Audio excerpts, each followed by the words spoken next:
हिंदू धर्म के अनुसार श्री कृष्ण भगवान विष्णु के 8वें अवतार कहलाते हैं तथा अब तक भगवान विष्णु के 23 अवतार हो चुके हैं।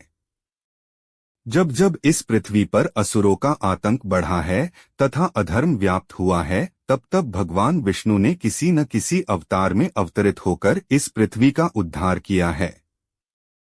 श्री कृष्ण के अवतार के रूप में उन्होंने न केवल इस पृथ्वी से पाप के भार को कम किया था, बल्कि भगवत गीता के रूप में प्रत्येक मनुष्य को उसके वास्तविक उद्देश्य का भी बोध कराया था।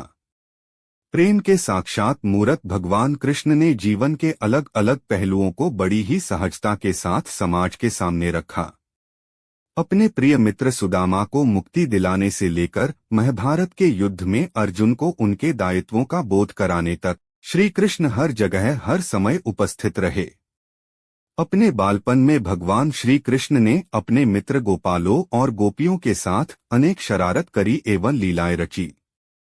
खेल खेल में हमेशा गोपियां भगवान श्री कृष्ण को उनके नील रंग के कारण चिढ़ाती थी, जिससे नाराज होकर वे माता यशोदा से उनकी शिकायत करते थे।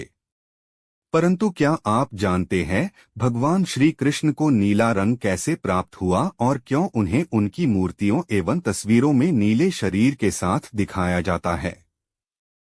पौराणिक कथाओं के अनुसार श्री कृष्ण के नीले रंग को प्राप्त करने के पीछे यह कहा जाता है कि भगवान श्री विष्णु ने धरती में अवतरित होने से पूर्व देवकी के गर्भ में 2 बाल निरूपित किए थे, जिनमें एक बाल का रंग नीला व दूसरा सफेद था तथा दोनों ही बाल माया के प्रभाव से चमत्कारिक रूप में रोहिणी के गर्भ में स्थापित हो गए। सफेद रंग के बाल से बलराम का जन्म हुआ तथा नीले रंग के बाल से श्याम वर्ण के भगवान श्री कृष्ण का जन्म हुआ।